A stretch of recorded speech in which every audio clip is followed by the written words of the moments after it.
Tempo comum, 28ª semana, sábado. Tema 45. Pecado contra o Espírito Santo. Pontos a meditar. 1. Abertos à misericórdia divina. 2. A perda do sentido do pecado. 3. Junto de Cristo, entendemos o que é verdadeiramente o pecado. Delicadeza de consciência. Pelo sinal da Santa Cruz, livrai-nos Deus nosso Senhor dos nossos inimigos. Em nome do Pai, do Filho e do Espírito Santo. Amém. Meu Senhor e meu Deus, creio firmemente que estás aqui, que me vês, que me ouves. Adoro-te com profunda reverência. Peço-te perdão dos meus pecados e graça para fazer com fruto este tempo de oração. Minha Mãe Imaculada, São José meu Pai e Senhor, meu anjo da guarda, intercedei por mim.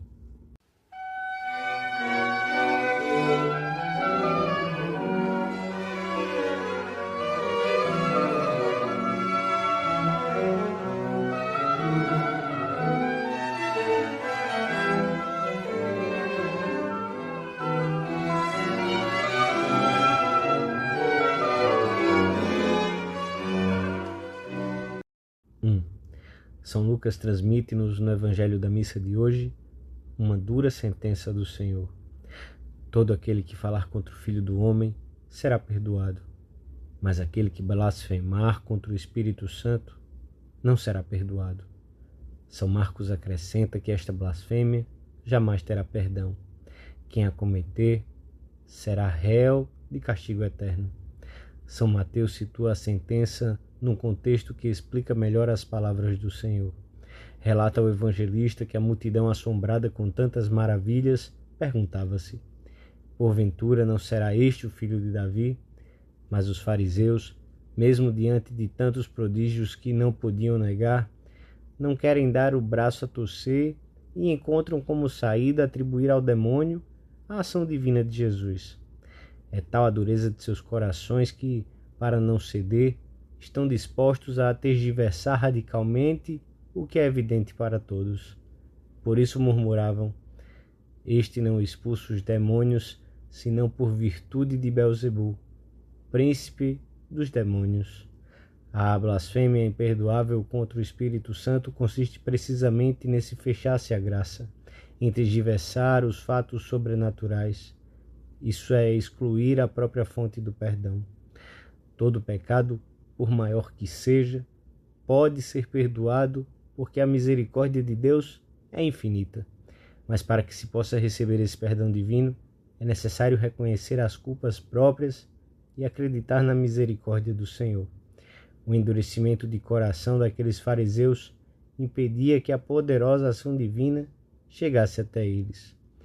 Jesus qualifica essa atitude como pecado contra o Espírito Santo e é imperdoável, não tanto pela sua gravidade e malícia, como pela disposição interna da vontade, que anula toda possibilidade de arrependimento. Quem assim peca, situa-se voluntariamente fora do alcance do perdão divino.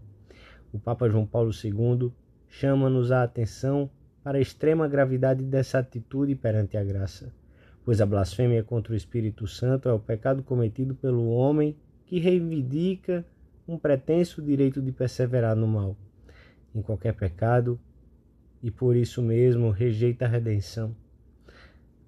O homem fica fechado no pecado, impossibilitando ele mesmo a sua conversão e também, consequentemente, a remissão dos pecados que considera não essencial ou sem importância para a sua vida.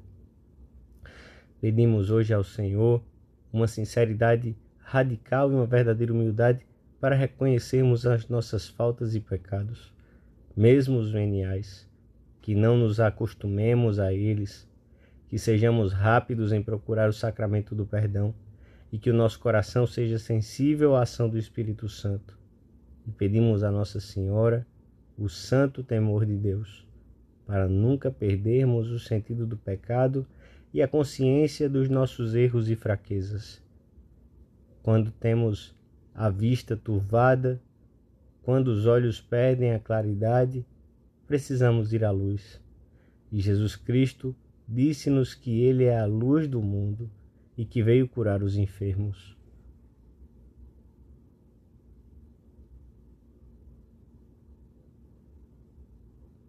Dois.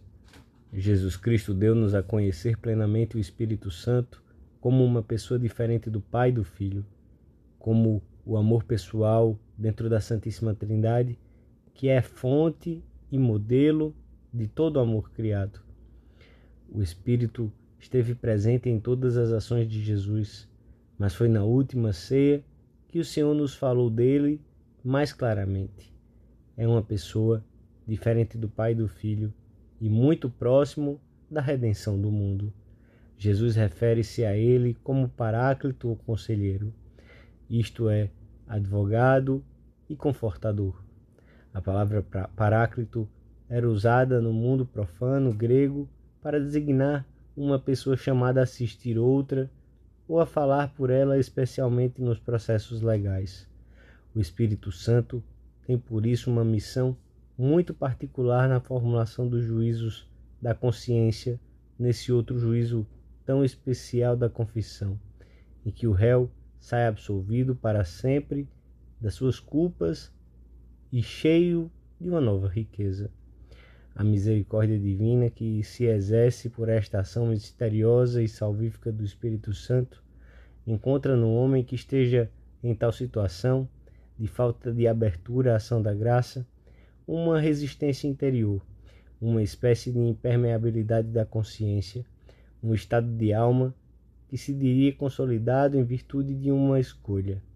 É aquilo que a Sagrada Escritura repetidamente designa como dureza de coração.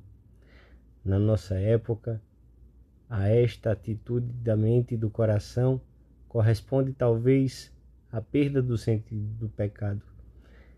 O contrário da dureza de coração é a delicadeza de consciência, que a alma possui quando detesta todo o pecado, mesmo o venial, e procura ser dócil às inspirações e graças do Espírito Santo, que são incontáveis ao longo do dia. Quando se tem em bom estado o olfato da alma, dizia Santo Agostinho, percebe-se imediatamente o mau cheiro dos pecados. Somos nós sensíveis às ofensas que se fazem a Deus? Somos prontos em reagir contra as nossas faltas e pecados?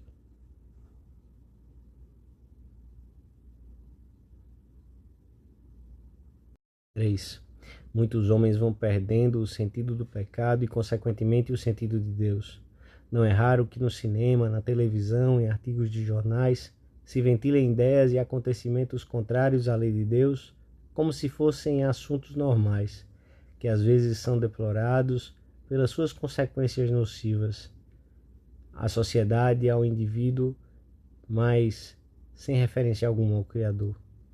Noutros casos, esses episódios são expostos como acontecimentos que atraem a curiosidade pública, mas sem lhes dar maior importância. Infidelidades matrimoniais, eventos escandalosos, difamações, atentados contra a honra, divórcios sucessivos, fraudes, prevaricações, subornos. Não faltam pessoas, mesmo entre as que se dizem cristãos, que se divertem com essas situações e nelas se entretêm, dando a impressão de não se atreverem a chamá-las pelo seu nome. Em todos esses casos, costuma-se esquecer o mais importante, a sua relação com Deus, que é quem dá o verdadeiro sentido às coisas humanas. Julga-se com critérios muito distantes do sentir de Deus, como se ele não existisse ou não contasse para nada nos assuntos desta vida. É um ambiente pagão generalizado, parecido com o que rodeou os primeiros cristãos e que temos que mudar como eles o fizeram. Na nossa própria vida, só sentiremos o peso dos nossos pecados quando consideramos essas faltas, acima de tudo, como ofensas a Deus, que nos separam dele e nos tornam ineptos e surdos para ouvir o Paráclito, o Espírito Santo na alma. Quando não relacionamos as nossas fraquezas com o Senhor, acontece aquilo que Santo Agostinho fazia notar. Existem alguns que, afirma o Senhor, ao cometerem certo tipo de pecado, julgam que não pecam porque dizem que não fazem mal a ninguém. Que grande graça é, pelo contrário, sentirmos o peso das nossas faltas, fazermos repetidos atos de contrição e desejarmos ardentemente a confissão frequente, em que a alma se purifica e se prepara para estar com Deus. Se não andais abatidos e tristes pelos pecados, ainda não os conheceis. Ensina São João de Ávila. O pecado pesa. Oprime-me como uma carga pesada. O que é o pecado? Uma dívida insolúvel, uma carga tão insuportável que nem 4 arrobas pesam tanto. E mais ainda, acrescenta o mesmo santo: não há carga tão pesada, porque não a sentimos, porque não sentimos a bondade de Deus. São Pedro descobriu na pesca milagrosa a divindade de Cristo e a sua pequenez. Por isso lançou-se aos pés de Jesus, dizendo-lhe: retira-te de mim, Senhor, pois sou um homem pecador. Pedi ao Senhor que se afastasse, porque lhe parecia que, com as trevas da sua fraqueza, não podia suportar a luz radiante do Mestre. E enquanto as suas palavras declaravam a sua indignidade, os seus olhos e toda a sua atitude suplicavam ardentemente a Jesus que lhe permitisse ficar para sempre com ele. A imundície dos pecados precisa de um ponto de referência. Esse ponto é a santidade de Deus. O cristão só percebe a falta de amor quando considera o amor de Cristo. De outro modo, justificará facilmente todas as suas fraquezas. Pedro, que amava Jesus profundamente, soube arrepender-se das suas negações, precisamente com um ato de amor. Domine, dirá naquela manhã, depois da segunda pesca milagrosa: Senhor, tu sabes tudo, tu sabes que eu te amo. É assim que devemos ir até o Senhor, com um ato de amor, quando não tenhamos correspondido ao seu.